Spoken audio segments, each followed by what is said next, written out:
தினேஷ் பதட்டத்தோட பரபரப்போடுவோம் அங்க இருக்கிறவங்கள்ட்ட எல்லாம் விசாரிக்க ஆரம்பிக்கிறான். என்னோட மனைவியை பார்த்தீங்களா, யாராவது பார்த்தீங்களா அப்படின்னு சொல்லிட்டு கேட்க ஆரம்பிக்கிறான். ஏன்பா என்னாச்சு அப்படின்னு சொல்லிட்டு இங்க இருக்கவங்கள கேட்கறாங்க. என்னோட மனைவி காணாம போய் 2 நாள் ஆச்சு அப்படின்னு பதட்டத்தோட பேச ஆரம்பிக்கிறான். உடனே அங்க இருக்கவங்க காணாம போய் 2 நாள் ஆச்சு, போலீஸ் ஸ்டேஷன்ல இன்னும் ஏன்பா கம்ப்ளைண்ட் பண்ணாம இருக்க, போய் கம்ப்ளைண்ட் பண்ணு அப்படின்னு சொல்றாங்க. உடனே வேற வழி இல்லாம தினேஷ் போலீஸ் ஸ்டேஷனுக்கு போய் கம்ப்ளைண்ட் கொடுக்குறான். சார் என்னோட மனைவி காணாம போய் 2 நாள் ஆச்சு, கண்டுபிடிச்சு கொடுங்க சார் அப்படின்னு. ஓகேப்பா பதட்டப்படாத, என்ன நடந்துச்சுன்னு பொறுமையா சொல்லு அப்படின்னு அங்க இருக்க போலீஸார் சொல்றாங்க.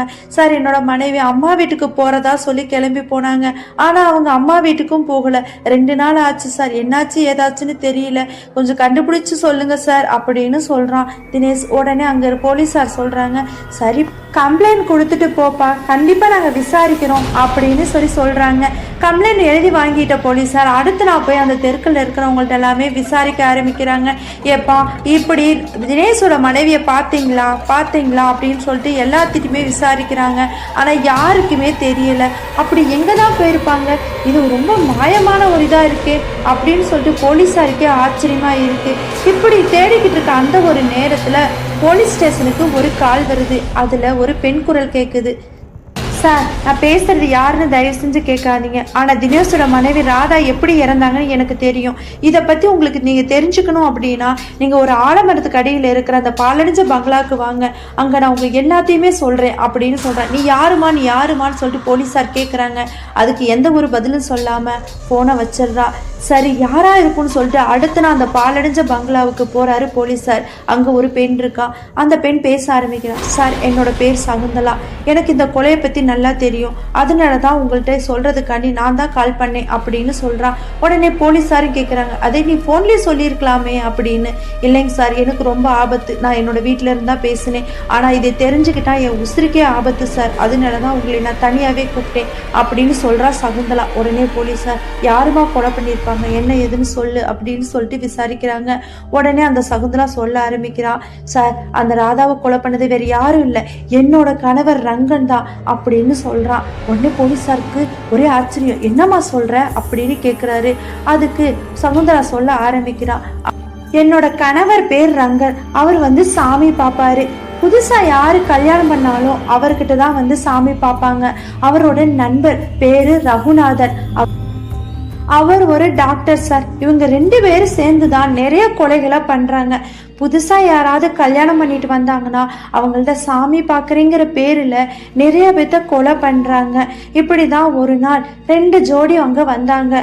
அப்போ இப்படி பேச ஆரம்பிக்கிறான் ரகுநாதன். டே ரங்கா, இந்த லிஸ்ட்ல இருக்கிறபடி இன்னும் நிறைய பேர்த்தோட கிட்னி நம்மளுக்கு தேவைப்படுது, அதுக்கு நீ தான் நிறைய பேச ஆரம்பிக்கணும். அது மட்டும் இல்லாம நிறைய பேர்த்த பேசி மயக்கு, இன்னும் நம்மளுக்கு 100 கிட்னி தேவைப்படுது அப்படின்னு பேசுறான் ரகுநாதன். இதை ரங்கன் கேட்டுட்டு, இப்படியே போன பிரச்சனை ஆயிராதா, இதுக்கு மேல நான் கண்டிப்பா இதை நான் தொடர மாட்டேன் அப்படின்னு சொல்றாரு அங்கே. அதுக்கு ரகுநாதன், இங்க பாரு இதுலதான் அதிக காசு வருது, அதனால தயவு செஞ்சு நான் சொல்றதை கேளு, கோடிக்கணக்கான காசு வாங்கி நம்ம பங்களா அது இதுன்னு செட்டில் ஆயிடலாம் அப்படின்னு ஆசை வார்த்தை கூறுறா ரகுநாதன். ரங்கே அதெல்லாம் சரி, ஆனா நாளைக்கு பிரச்சனை வந்துருச்சுன்னா நம்ம என்ன பண்றது அப்படின்னு சொல்றா ரங்கே. அதுக்கு ரகுநாதன், பிரச்சனை எல்லாம் வராத அளவுக்கு நாம பாத்துக்கலாம் சரியா அப்படின்னு சொல்லி அவன் சமாதானப்படுத்துறான். அவனும் சரின்னு சொல்லிட்டு ரங்கநாதும் அதுக்கு சமாதானம் ஆகிறான். அன்னைக்கு புதுசா கல்யாணமானவங்க ஒருத்தவங்க அந்த ஜோடி சாமி பார்க்க வந்திருக்காங்க. சரி இன்னைக்கு இவங்களை தான் வழி கொடுக்கணும் அப்படிங்கிற மாதிரி நினைச்சிட்டு வேற வழியே இல்லாம புதுசா கல்யாணம் பண்ணி வந்தவங்களை கொண்டுடுறாங்க. கொலை பண்ணி அவங்கள பின்னாடி வீட்டுக்கு பின்னாடி இருக்கிற இடத்துல குழி தோண்டி புதைக்கிறாங்க. அதுக்கு அடையாளம் தெரியணுங்கிறக்கோசரம் மஞ்சள் எல்லாம் தூவி வைக்கிறாங்க. ஏன்னா அப்படின்னாதான் பார்க்க வர்றவங்கெல்லாம் ஆமா இது ஒரு சாமியார் வீடு, இங்க இருக்கலாம் மஞ்சளாதான் இருக்குது அப்படின்னு நினைச்சு சமாதானமாயி போவாங்க. அப்படிங்கிறதுக்காண்டி இதை பண்றாங்க. இது எல்லாத்தையுமே ரங்கனோட 2வது மனைவி பார்த்துடுறாங்க.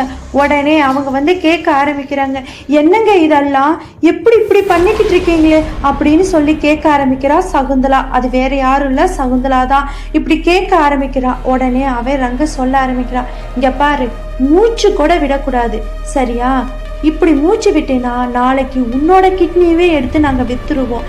இன்னும் என்னை பத்தி நீ தெரியாம இருக்கேல்ல, ஆமா என்னோட முதல் மனைவி எப்படி இறந்தான்னு உனக்கு தெரியாதுல்ல, சொல்றேன் கேட்டுக்கோ. ஒரு நாள் கிட்னி கேட்கறதுக்காண்டி ரகுநாதன் வந்தான். ஆனா கிட்னிக்கு அன்னைக்கு யாரும் ஆள் வரல. எப்படி கிட்னி எடுத்து விற்கிறதுன்னு எனக்கு வேற வழி இல்லாம சொந்த மனைவியவே ஊசி போட்டு நாங்க அந்த கிட்னியை எடுத்தோம். தெரியுமா உனக்கு? அது மட்டும் இல்ல, இன்னொரு நாள் கிட்னி அர்ஜென்ட்டா தேவைப்பட்டுச்சுன்னு வெளிநாட்டுல இருந்து எங்களுக்கு ஒரு ஆர்டர் வந்துச்சு. எங்களுக்கு வேற வழியே தெரியல. என் பெத்த அம்மா தான், பெத்த தாயை கூட நான் பார்க்கலையே. அவங்களுக்கும் மயக்க இன்ஜெக்ஷன் கொடுத்தோம். அவங்களோட கிட்னியும் நாங்க அவங்களுக்கே தெரியாம எடுத்துட்டோம். இந்த மாதிரி நிறைய கொலைகளை பண்ணியிருக்கேன். இத வெளியே மட்டும் நீ சொல்லிட்டேன்னு வச்சுக்கோ, உன்னோட கிட்னி எடுக்கிறதுக்காண்டி உன்னையும் நாங்க கொலை பண்ண வேண்டிய வரும். சரியா? மூச்சு கூட விடக்கூடாது. இதுதான் உன்னோட கடைசி இது. அது மட்டும் இல்ல, இங்க நடந்ததை யாருக்கிட்டையும் நீ சொல்லக்கூடாது அப்படின்னு மிரட்டுறா ரங்கநாதன். இதெல்லாம் கேட்டுட்டு சகுந்தலாவுக்கு ஒரே பயம் அதிகமாகுது. எங்க இதெல்லாம் ரொம்ப தப்புங்க, தயவு செஞ்சு இனிமேலாவது விட்டுருங்க அப்படின்னு சொல்றா. ஆனா ரங்கநாதன், நீ கேட்க மாட்ட. சரி, இதுக்கு மேல நீ உயிரோடு இருக்கிறது தப்பு தான் அப்படின்னு சொல்லிக்கிட்டு இருக்கான்.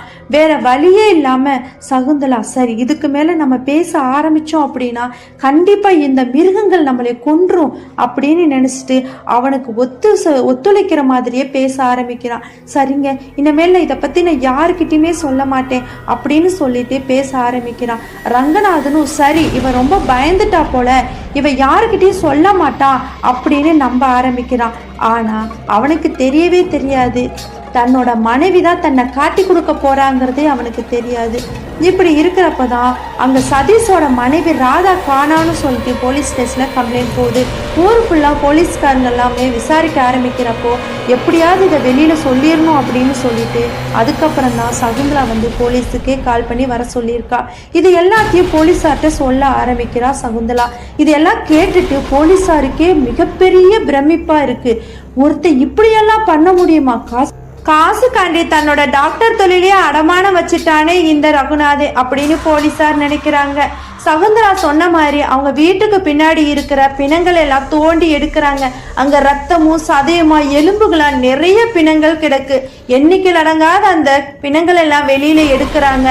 உடனே ரகுநாதனையும் ரங்கநாதனையும் போலீஸார் கைதும் பண்றாங்க. ஓகே ஃப்ரெண்ட்ஸ், இந்த கதை உங்களுக்கு பிடிச்சிருக்கு நான் நம்புறேன். மறக்காம லைக் பண்ணி சப்ஸ்கிரைப் பண்ணுங்க. அடுத்த வீடியோவில் உங்களை நான் சந்திக்கிறேன்.